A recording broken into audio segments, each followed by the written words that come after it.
Hello everyone. Today we'll be studying the Mann-Whitney U-test. Mann-Whitney U-test is basically the alternative test which we use for t-test. And the Mann-Whitney U-test is also known as Wilcoxon rank sum test, and it is a non-parametric statistical test. It is used to compare the difference between the two independent groups that we also do in t-test. But the difference in this test is that we use Wilcoxon rank-sum test when the data is not normally distributed. That means the score varies so much. Some scores are very less and some scores are very high. Okay, is used when when the dependent variable is ordinal or continuous but not normally distributed. Not normally distributed means, for example, if we are comparing the means, comparing two groups. One group we have given the resistance training, and for the other group we have given the plyometric training, and we need to check which group is performing 100-meter sprint better. So we use t-test. We can use t-test when the data is similar. For example, most of the athletes have performed performed the 100-meter between 10 to 13 seconds or 10 to 15 seconds. But we need to use Mann-Whitney U-test when the students have when the score is varied. Some of them have performed between 10 to 12 seconds, and some have performed they have taken 25 seconds. So that time, that's when we use Mann-Whitney U-test. Okay, so it is a non-parametric alternative to the independent sample t-test. Okay, next we have the key concepts. It is a non-parametric test, as you know. Then it does not assume a normal distribution. It doesn't have a normal distribution. That Okay, and it works with ordinal or the normal or non-normally distributed data. Okay, it works even with normally distributed data. The next we have used as an alternative to independent sample t-test. Okay, the next we have the assumptions. Two independent groups. In this we have two independent groups. As I told you, the one which is given the plyometric training, and the other one was which is given the resistance training. The next is dependent variable is at least ordinal. The dependent variable is ordinal, needs to be in order. Then the observations, the which we are observing, the test which we are observing, which they are performing, is independent. Similar shape distribution for both the groups. There is similar shape distribution. The distribution of both the group is quite similar. Then we have the test statistic. How we will calculate that? U is calculated using the formula. The formula is U1, that is N1 N2 plus N1 N1 bracket N1 plus 1 upon 2 minus R1. The same with other one, and where N1 and N2 are the observations of both the groups, the group 1 and group 2. Okay, for example, 10 participants or 12 participants are there. And R1 is the sum of the ranks in group 1 or group 2. Okay, this helps us to calculate the U value. The next we have the mean, the calculation of mean. Mean is calculated by the number of observation in group 1 multiplied by the number of observation in group 2 divided by 2. The next is we have to calculate the standard deviation of U. Standard deviation is calculated by the square root n1 n2 bracket n1 plus n2 plus 1 divided by 12. That helps us to calculate the standard deviation. We are calculating mean and standard deviation because this will help us to calculate the z value. The formula for z value is u minus mean divided by the standard deviation. Okay, so u is the observed U statistics, okay, and the mean and the standard deviation as the formula is given above. So we'll take the decision after the calculation of the score, the z score. The formula for z score was u minus mean divided by standard deviation. The next, we'll be comparing the critical values. For example, if the z value, the value which we calculated, is lesser than the critical value, the null hypothesis will be accepted. And for if the z value which we calculated is greater than the critical value, the tabulated value, the value given in the table, so we'll be rejecting the null hypothesis. Okay. So thank you.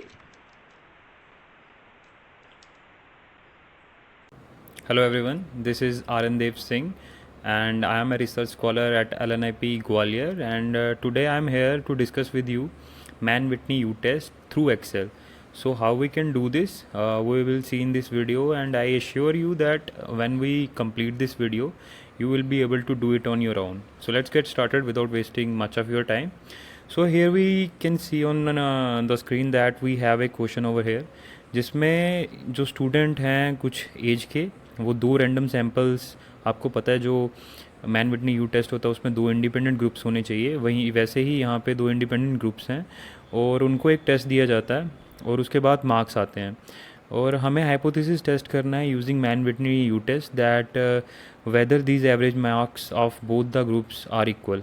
सो यहाँ पे देखो sample 1 है और sample 2 है और हम इसको इस डाटा को अब एक्सेल में फीड कर लेते हैं. हम सैम्पल 1 को ग्रुप 1 की तरह ट्रीट करेंगे और सैम्पल 2 को ग्रुप 2 की तरह. तो हम आ जाते हैं यहाँ पे एक्सेल के ऊपर.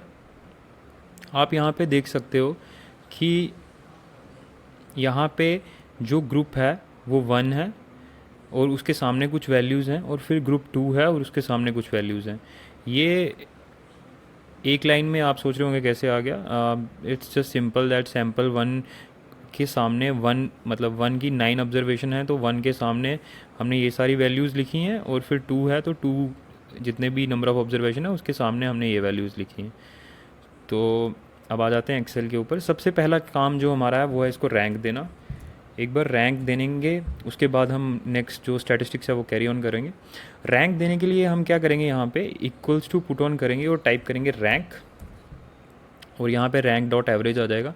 जैसे ही रैंक डॉट एवरेज आ जाएगा हमें फर्स्ट सेल को सिलेक्ट करना है, उसके बाद कॉमा डाल लेना है और फिर इन पूरे को सिलेक्ट कर देना है. जैसे ही ये एक बार पूरा सिलेक्ट हो जाता है तो हम इसको लॉक कर देंगे.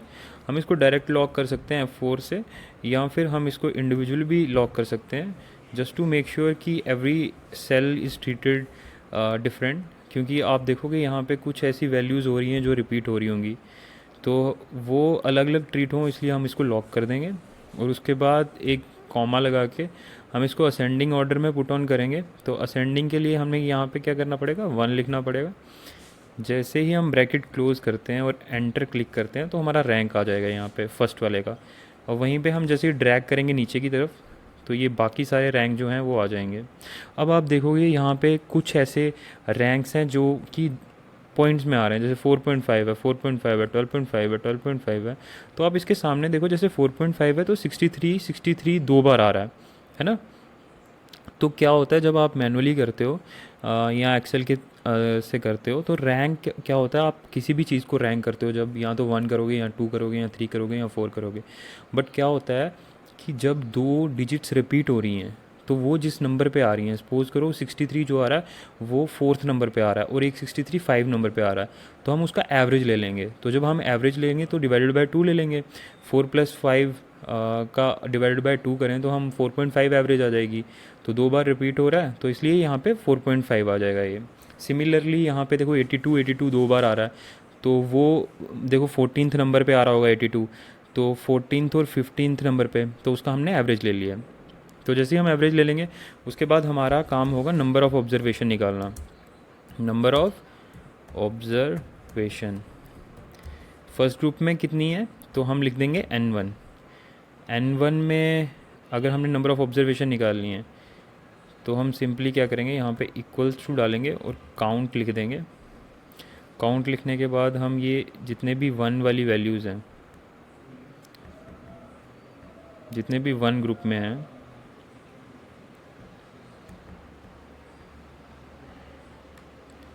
ये जितने भी 1 में हैं इसको एंटर करेंगे. तो देखो 8 नंबर ऑफ़ ऑब्जर्वेशन है जो फर्स्ट ग्रुप में है, और सेकंड में कितनी है वही सिमिलरली काउंट, और जहाँ से ये सेकंड ग्रुप स्टार्ट हो रहा होगा हम उसको ड्रैग करेंगे कर्सर को और एंटर कर देंगे. तो ये देखो नंबर ऑफ़ ऑब्जर्वेशन निकल गई, मतलब फर्स्ट ग्रुप में 8 आ रही है और सेकंड ग्रुप में 9 आ रही है. अब हम रैंक का सम कर लेते हैं, सम ऑफ रैंक्स. तो सबसे पहले R1 निकाल लेते हैं. R1 के लिए हमें इक्वल्स टू पुट करना है और लिखना है सम, जहाँ तक रैंक 1 मतलब जो फर्स्ट सैम्पल है उसके रैंक आ रहे होंगे उनको सिलेक्ट करके एंटर करेंगे तो रैंक 1 निकल जाएगा। वैसे ही हमने R2 निकालना है। R2 निकालने के लिए जो सेकंड सैम्पल होगा उसको सिलेक्ट करेंगे, पहले यहाँ पे इक्वल्स टू करके लिख लेंगे सम ब्रैकेट और सब सेलेक्ट कर देंगे, ब्रैकेट क्लोज, एंटर। अब देखो यहाँ पे R1 और R2 आ गया, नंबर ऑफ़ ऑब्जर्वेशन आ गया। अब हम थोड़े से ना टेस्ट स्टैटिस्टिक्स देख लेते हैं, ये यूज़ होते हैं यहाँ पे मैन विटनी में, ताकि हमें थोड़ी और क्लियरिटी हो जाए कि हमें कौन से फार्मूले यूज़ करने हैं। अब देखो यहाँ पे अगर number of observation first group में सेकंड ग्रुप से कम है तो हम ये वाला फार्मूला लगाएंगे, और अगर सेकंड ग्रुप में नंबर ऑफ़ ऑब्जर्वेशन कम है फर्स्ट ग्रुप से तो हम ये वाला फार्मूला यूज़ करेंगे। तो हम देख सकते हैं यहाँ पे जो हमारा N1 है वो छोटा है N2 से, तो हम इसमें कौन सा फार्मूला यूज़ करेंगे, ये वाला, फर्स्ट वाला। ओके, एंड सेकेंडली हम देखते हैं यहाँ पे मीन का formula N1 into N2/2 standard deviation का फार्मूला है, तो हम लगाते हैं एक 1/1। ठीक है, ये सारे तो हम खोल लेते हैं एक्सेल वर्कपीस और यहाँ पे निकालते हैं मीन। मीन का जो फार्मूला था वो आपने देखा पीछे, वो था N1 into N2 divided by 2। तो हम यहाँ पे ब्रैकेट लगा लेंगे एक बार वापस, इक्वल्स टू के बाद आ जाएगा ब्रैकेट, तो हम सिलेक्ट कर लेंगे यहाँ पे N1 into N2 divided by 2। Enter जैसे ही करेंगे तो हमारा मीन आ जाएगा। अब स्टैंडर्ड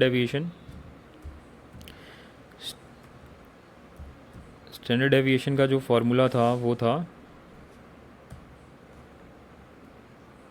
स्क्वायर रूट, यहाँ पे टाइप करेंगे स्क्वायर रूट और फिर ब्रैकेट स्टार्ट कर देंगे। जैसे ही ब्रैकेट स्टार्ट करेंगे उसके बाद क्या है, एक और ब्रैकेट लगा लेंगे, N1 इंटू N2 ब्रैकेट को क्लोज़ करेंगे, फिर एक बार वापस इंटू लगाएंगे और bracket start N1 plus N2 plus 1, और यहाँ पे हम ब्रैकेट को कर देंगे क्लोज़ और डिवाइड कर देंगे इसको 12 के साथ, और यहाँ पे एक बार वापस ब्रैकेट को क्लोज़ करके एंटर दबा देंगे और ये हमारी आ जाएगी स्टैंडर्ड डेविएशन।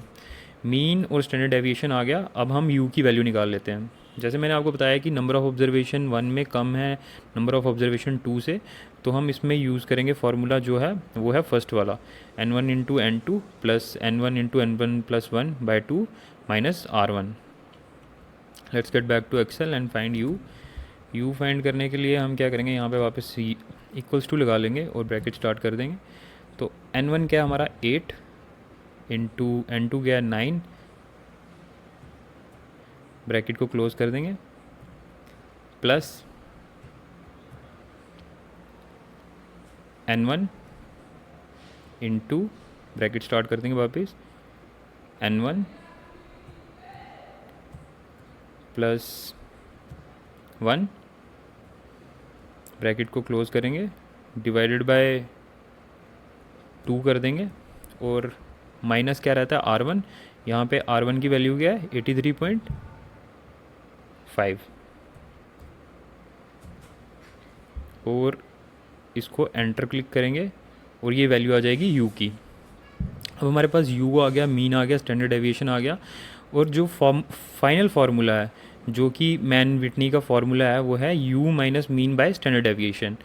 और अगर 5% सिग्निफिकेंस है और हमारी वैल्यू 1.96 से आ रही है तो जो हमारा नल हाइपोथेसिस है वो एक्सेप्ट हो जाता है। ओके, एंड अगर बड़ी आ रही है तो रिजेक्ट हो जाता है। तो हम देखते हैं इसमें क्या होता है। सबसे पहले हम Z की वैल्यू निकाल लेते हैं। Z, तो यहाँ पे हम इक्वल्स टू लगाएंगे, सॉरी हाँ, अब ब्रैकेट लगा लेंगे यहाँ पे। तो U क्या था 24.5 U माइनस स्टैंडर्ड डेविएशन क्या है? 10.39, 10.39, ओके। और ब्रैकेट को क्लोज कर देंगे, divided by standard deviation, sorry you minus mean था, मीन क्या है 36, 36 और डिवाइड कर देंगे स्टैंडर्ड डेविएशन के साथ। स्टैंडर्ड डेविएशन क्या है? 10.39, okay. Now once we enter click, you can see here value is 1.10. सो ये नेगेटिव वैल्यू नहीं होगी, क्योंकि ये मोड में रहती है वैल्यू, तो ये पॉजिटिव वैल्यू हो जाएगी, तो ये 1.10 वैल्यू रहेगी। अब देखो ये 1.10 है, जो ये जो है वो 1.96 से छोटा है। अब अगर 1.10 that is 1.10 is smaller than 1.96 at 0.5% hypothesis, तो हमारा जो नल हाइपोथेसिस है, दैट इज़ नल हाइपोथेसिस, वो एक्सेप्ट हो जाएगा। आई होप आपको ये जो फार्मूलेज हैं एक बार अच्छे से एक बार रिवाइज़ कर लोगे तो वापस आ जाएंगे। स्पेशली स्टैंडर्ड डेविएशन का फार्मूला और मीन का फार्मूला और जो यू वैल्यू जो मैन विटनी की है, वो एक बार आपको अच्छे से टेस्ट स्टैटिस्टिक्स जब आप कर लोगे, वो जब समझ आ जाएगा तो you can easily do it through Excel. So as we have already discussed our man Whitney through theoretical part as well as Excel part, at last we will understanding it through SPSS. So you can see here we have two groups over here and these are the scores. We will go directly into variable view. Variable 1 will type as groups and variable 2 as scores.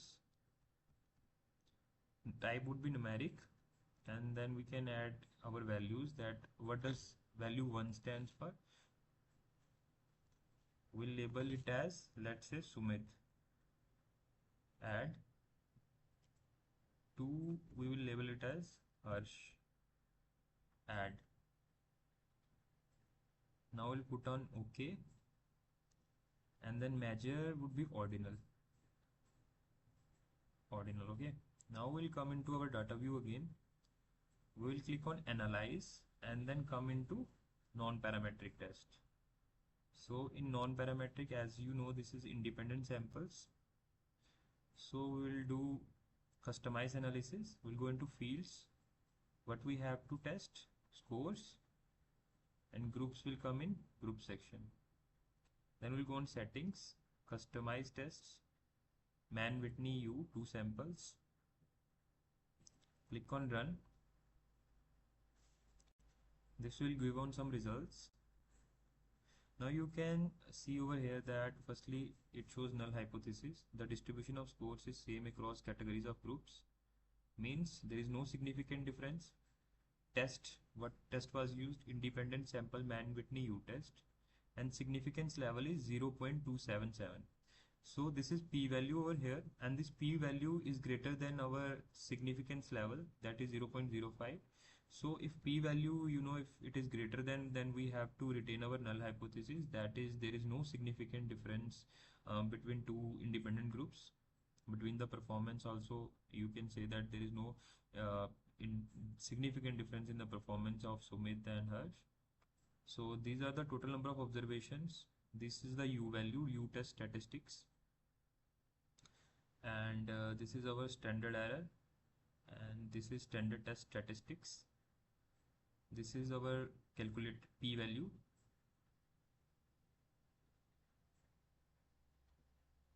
Now you can see over here, and this is showing frequency with the scores.